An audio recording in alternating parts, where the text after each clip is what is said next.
All right. Welcome back. My name is Brian Bonner with Never Alone Recovery. As usual, we have Krista, also known as Sober Barbie. And today we're going to be talking about the power of self love and self care. And I think that's a great topic. Krista picked it for us today. So let's get into it.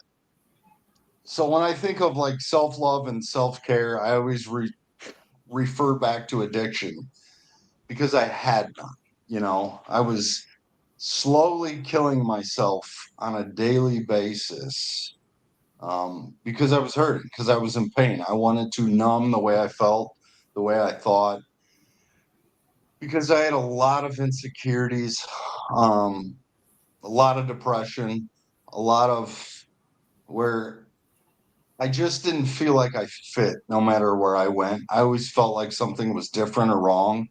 And, I tortured myself because of those feelings. And, fast forward now in recovery, and self love and self care is very important. A lot of times we hear people talk about positive affirmations. And that was for me in the beginning, that was one of the hardest things to do because I still, now you remove the drugs and I still had all those same feelings about myself, not fitting in. I didn't think I was good enough. I didn't think I was smart enough or funny enough or handsome enough or whatever it was. And, I remember one time when I was in treatment, my counselor asked me, does behavior change thinking or does thinking change behavior? And I would have told you thinking changes behavior. But he pointed out that if your thinking changed your behavior, you would have thought yourself out of that poor behavior and active addiction a long time ago. And it's That's it's good. kind of like the term act as if, right? Act like you're this way even if you're not, because before you know it, your behaviors will align with your thoughts, and then, or your thoughts will align with your behaviors, and then you'll become that person. And that was exactly my experience where even when I didn't believe it, I still said it. I said, you're funny, you're handsome, you're worth it, you're strong, you're all of these things. And then before you know it, my confidence grew and I became exactly that. So we'll get into a little more in a little bit, more self care, self love routines that I do. But we'll start with that. What do you think, Krista? I like that you said that because it ties it like I was in a recovery meeting last night, and that's why this topic like stuck out to me. Plus, I'm doing a mental health coach certification, and it's talking about how you have to take care of yourself so you can even help other people, because you're no good to anyone if you can't take care of yourself. That comes with like ethics and all that. But they said last night, change the word discipline to devotion, because you have like loving yourself should start first thing in the morning. Like you need like the intention of loving yourself, and it is an action. It is, once you start to love yourself, it portrays on other people. It's contagious in a way, you know. And I also read somewhere that it was like, if you're self-destructive, you think you're only doing it to yourself, but you're not. It's affecting everyone.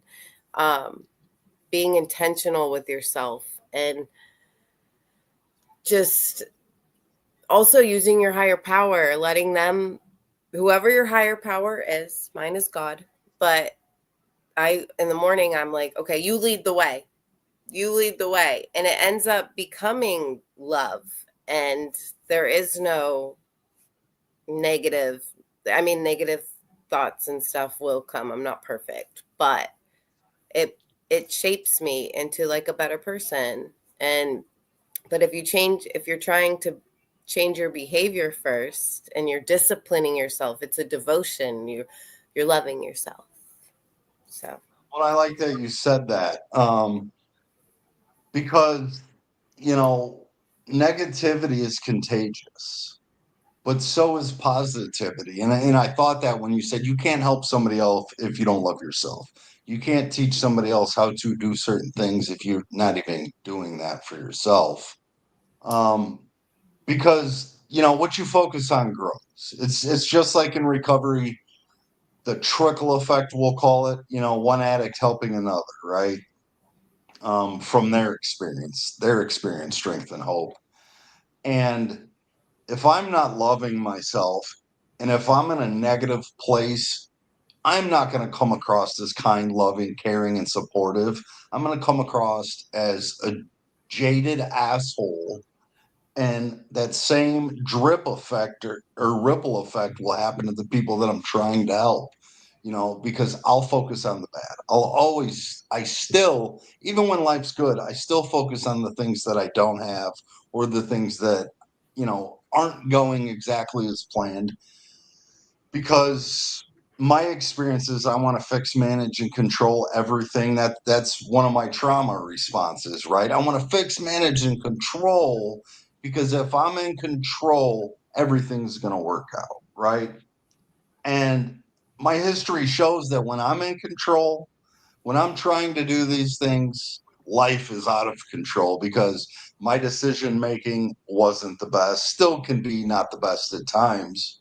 But when I'm acting from a place of love, chances are I'm very loving to myself in those moments as well.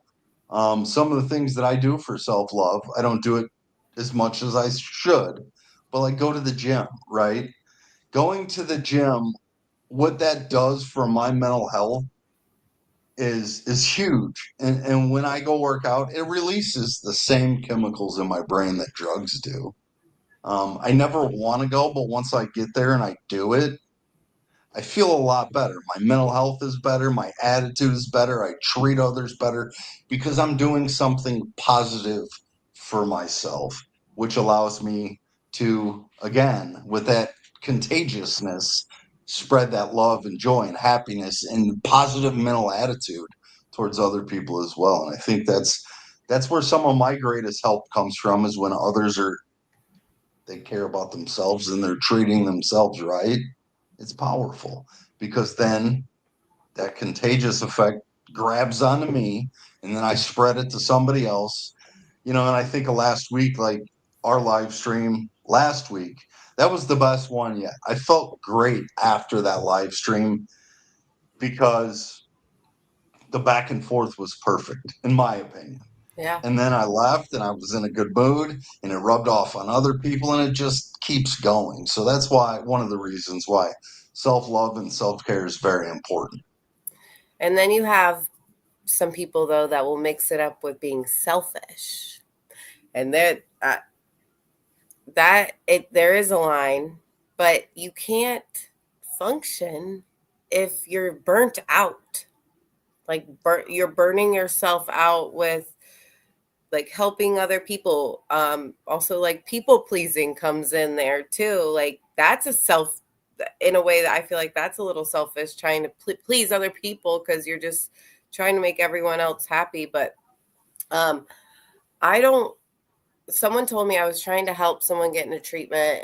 This was like 2 years ago, and he was so desperate, and it was so every avenue was I was hitting a dead end everywhere we went, because our state is just, South Carolina is not the best when it comes to finding detox and all that. And um every avenue was just coming to a dead end. And I was talking to someone who runs an outpatient, who owns the outpatient, local outpatient, and he was like, Krista, you have to make room on your plate. Like, you have to make room for yourself. You're not going to be able to help everyone else. And plus, like, I'm a mom, I'm a wife, we run a business. Like, I have to make sure every little piece has like an equal portion. But myself, like, I have to take time for myself. And like, being a new mom and having like toddlers, or even a dad, um, they like run the show.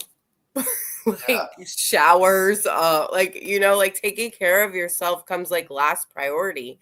And that's like a good example when it comes to like self-love. Like, you have to make time for, because if I'm burnt out, I can't help these kids. I can't help Yeah. the next struggling person, and there is like, and in active addiction, you are very selfish, very self-centered. So coming out of that, it's like, it can be tricky. My opinion, they still correlate very well, though, right? Because,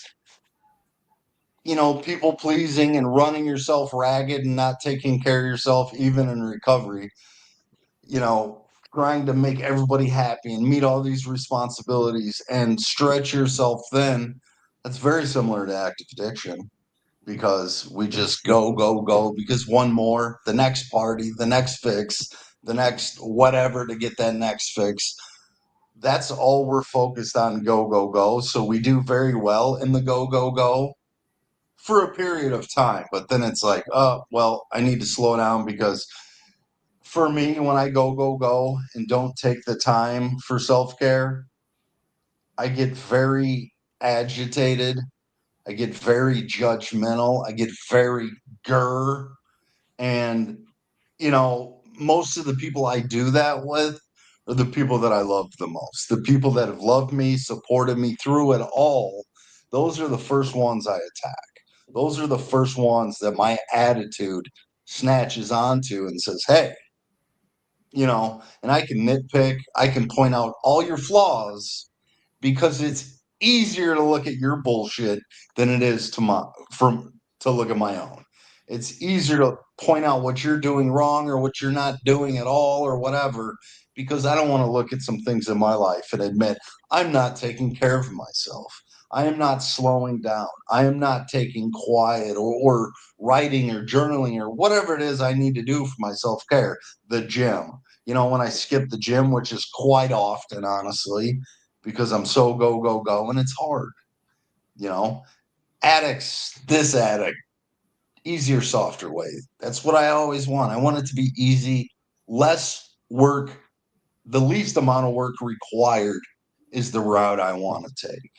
But, I think of a country song. I think I said this on one of the lives before.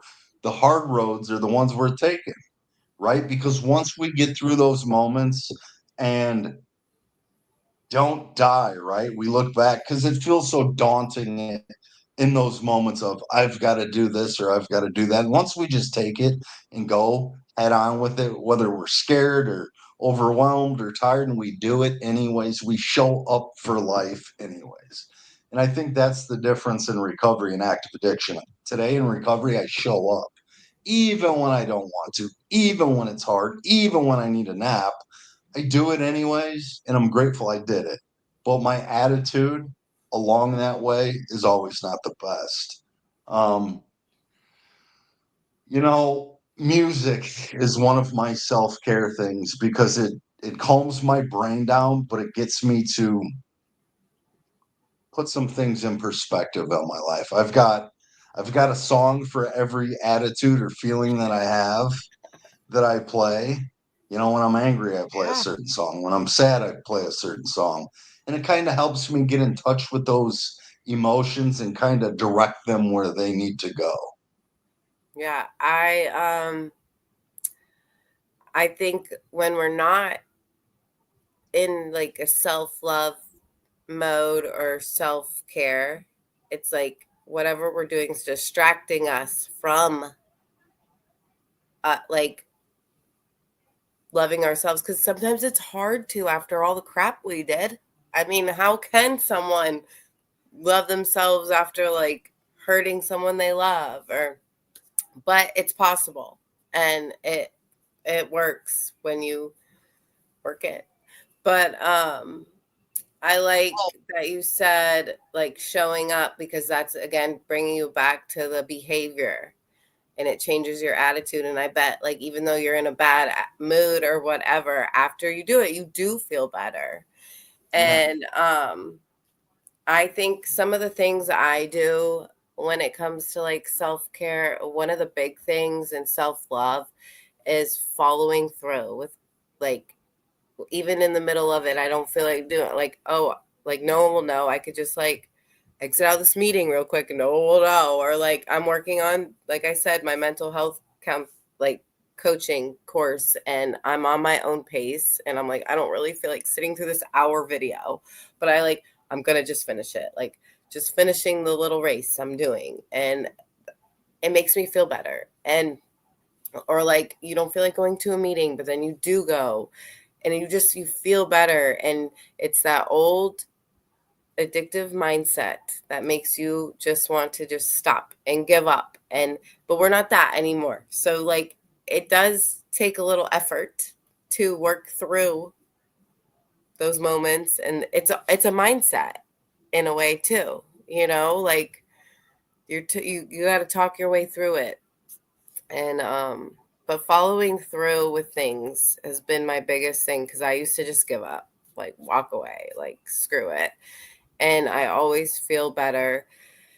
And just making sure I remember, like, wait, I gotta take care of me. Like I gotta, or enjoying like little moments, like enjoying that sunset for 20 minutes, or cooking something you really, really like, because you want it.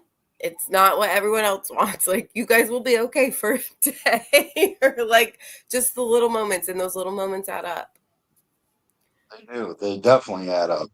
And, as you were talking, I was sitting here thinking, and, I think self-care is, it's important for everybody, not just those in recovery or those struggling with addiction. It's important for everybody, but especially us that have struggled with addiction in the past, because who do we harm the most? Ourselves. We abused our bodies, we abused our minds, and we ran the streets doing what we did. So now in recovery, it's important to take care of ourselves, because if we don't, if we get beaten down by the world or life or responsibilities or whatever it may be, that puts us in a dangerous place, because we know what'll help us escape, right? I know what'll help me escape temporarily, but then I'm brought right back to the chaos of what it was. And so that's why self-care is important, because if I don't take care of myself, if I don't take the time, eventually, if it wears on me enough, I could make a bad decision, right? I could think using is a good idea. And it may not start where I left off, right? It may not start with that substance, and I'll start with a beer. Sounds like a good idea. It's okay. It's barbecue. You know, last weekend, or the beginning of the week, Memorial Day, right? It's like that's what people do. Go out on the boat or the jet ski or the barbecue or the bonfire. And it's like, what if I'm out one of those and I'm not taking care of myself, and a beer sounds like a good idea, but it never stops at a beer. Then it goes to this substance and this substance, because this one will take me up, this one will take me down, help with the hangover. And then before you know it, I'm burning my life to the ground all over again, because I didn't prioritize myself. So that's why it's important. Whether it's going for a hike. Hiking is one of my self-care things. I like to go hiking. I like to be one with nature, look at the birds and all the stuff that I didn't pay attention to that are beautiful. Like, I took a walk with my girlfriend. We went to a county park near us, and they've got like an old water mill and stuff like that, and animals everywhere. And I was like, I never came here in active addiction. I never looked at any of these things. I never cared. But what that does for my peace of mind, it makes me present with nature, present with the world, and appreciate where I'm at. What do we talk about in recovery all the time? Be present. Be present in the moment, not looking at my phone, not what's going to happen tomorrow, like right now. And right now, when I'm in those places, doing those hikes, taking those pictures of all the beauty that surrounds me, I'm in the moment, appreciating what it is for what it is, not looking at what it's not. And And that helps me huge. you're not taking it for granted. Yeah. You the appreciation's there. I remember when I first came home from rehab, and I'm like, my parents live on the water. They have the most beautiful house ever. Like sunset. Oh, it's so beautiful to see the dolphins. And I remember being on the porch with my dad, and there's a woodpecker. I'm like, and it crossed my mind. I've never thought of this. And I'm like, do you think woodpeckers get headaches? Like little things like that. Like, do they? Because they're like going at it. But like, I never really thought about that. Or like, we have a million deer in our backyard, and I'm like, my phone is, the album is full of videos and pictures, and now there's a baby deer. And like, just, I never, yeah, we have deer around, but I never really got to like really appreciate it. And you're actually like going to these places not to go hide and do whatever you were doing before, or like the cops won't come here while we're here, you know, like it's actual, that does play in your head. Like I also like, I'm sure you've heard this saying, play the tape back. Like you play the tape back. Like if I do have that one beer, oh, here we go. Let's play the tape, you know? And it's, I heard that in rehab 10 years ago, and it stuck with me. And that's even like in just normal, not even just like substance abuse. It's like, okay, if I go be petty and call my husband an asshole, like I know it's going to start a fight, you know, play that tape back. Like, let's approach this differently. And use the tools I've been given. And I just, and also like the benefits of recovery is we are like given cool, useful tools to like take care of ourselves and like love ourselves and learn how to get the, I mean, we're getting all the crap out, the stuff we did, the harm that was done to us, the harm we've done to others. And we're able to work through it. And like, that's why I think recovery is for everyone. Because like the normal person has done some bad stuff too, but they don't have these like amazing tools and processes to work through the hurt and the trauma and the grief and you name it. It's constant healing. Healing is self-love. Like me going to recovery meetings and working on my character defects, and that's self-love. Yeah. So I think, an active addiction, it took 25 years of my life between the streets and jail and all the things. And I forgot what I liked to do, because my life was consumed by all the chaos. And as I'm sitting here thinking about it, like self-care for me today is trying new things,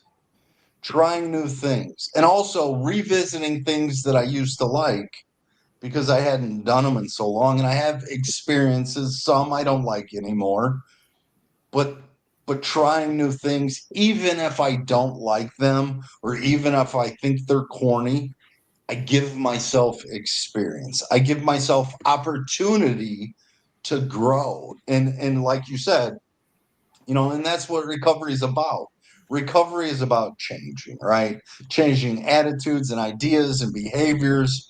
Well, why not incorporate, even if we don't agree with some of them, like fishing? I'm not a fishing guy, but I'm not opposed to go fishing because I might love it again. I used to love it as a kid, not so much. I like to think that I don't have the patience for it today. Like, But when you catch a fish, 'cause it's so exciting. right, exactly. And that's what I'm saying. Like, try those things, do those things. Again, like I talked about earlier with the gym, it releases those same endorphins. I went to a NASCAR race, what was it, last weekend? Um, I never would have gone on my own volition. Never. But somebody offered for me to go, and I was like, sure, why not? I've never been. I'll go watch cars drive around in a circle. NASCAR's And it awesome. was cool. It was really cool watching a car go that fast, 238 miles an hour. It's like, holy And the shit, sounds, the This, engines yeah, revving. Yeah.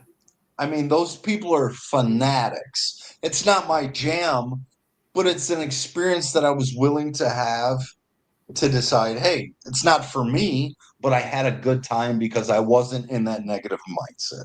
Because I remained open minded and said, you know what, at least I can talk about it. And the best part about it was I got to take my son with me. So it was like a father son Oh, trip that we got to have. We got to bond. We stayed in a hotel and went out to dinner and did some things.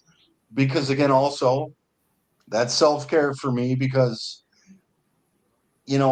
I put my addiction before my son. I put my addiction before family. So creating new memories, rekindling that relationship and that bond, what that does for my spirit, my soul, it's rewarding. And it's just the catalyst to the next one, to the next experience, to the next trip, to the next memory that him and I create together. That all makes me feel better. It makes me feel worth it that I can show up and put him first today.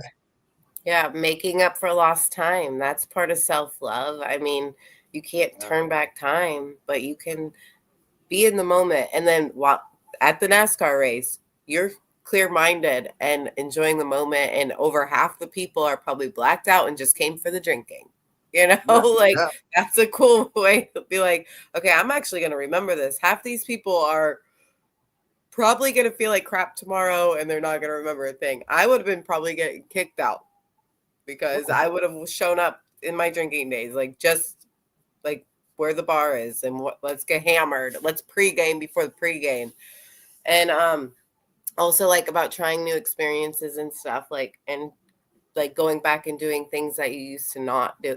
It kind of like brought me to the like I don't know if it's an analogy, but like when you quit smoking, your taste buds change. So you're willing to try new things. You know, it's like when you quit the stuff, you're like let's go back and try this again. And I'm all about new experiences. We like every vacation we want to go somewhere different now. Like I used to just want to go back there because that famous beach because that's where the party was at, or like Right. like you're more open to trying new things and you're able to do things. You could drive a car, you could you're not gonna be home in bed by 7 o'clock. And you know Or trying to rush through an experience that you're having to yeah. go get one more, Yeah. Oh right? gosh.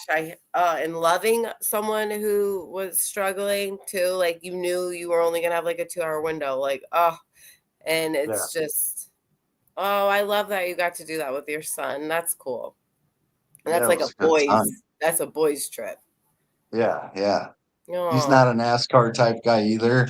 We're both I love athletes. NASCAR. We both played baseball, football, and wrestled. So we weren't much of the NASCAR type guy, Yeah. but it was a good time. It was a good experience. Cool. So um, I did want to tell you. So we'll hop off here in a couple of minutes. But so I went to a 12-step meeting at home in my hometown. And a guy walked up to me after the meeting and he goes, "Hey, guess what happened to me?" I don't know what. He goes, "So my sponsor sent me a video the other day and was like, you got to check this out." And I was like, "Well, that's cool. What was the video about?" Mind you, his sponsor's in Tennessee. We're in Indiana. It was a video of you and I on the live. And he's like, "I know this guy. I go to meetings with him every day." So I Oh, thought that was cool. A guy from Tennessee sent it to yeah. one of my friends in recovery, not knowing him and I were friends. And he's like, "It was you and Sober Barbie." Oh, I love that. And I was like, "That's so cool." So I I love thought it. I We're would share gonna that little love tidbit. it. Yeah. So, all right. Well, thank you for hopping on with me again, as usual.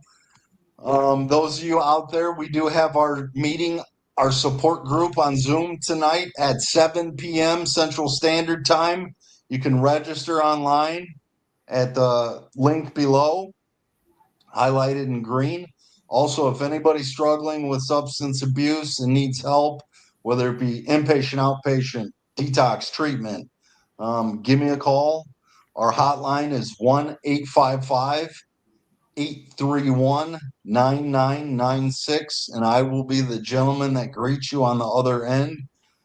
Let's see what we can do. So if you're struggling, please reach out. Help is available.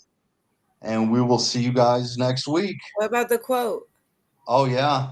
Well, I was sitting here thinking about I don't have one. I didn't pick one. I Go looked ahead. one up and I wrote it down.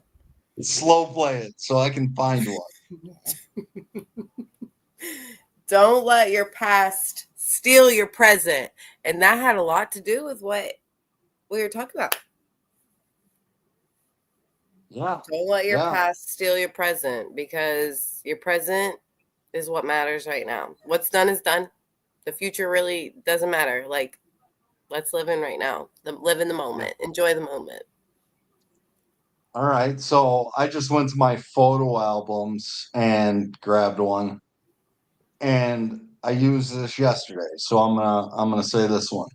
Your next move matters more than your last mistake. Ooh, I Leave like the that. past in the past, right? And Mm-hmm. move forward. You know, opportunity is there. You just got to take it. So, Love it.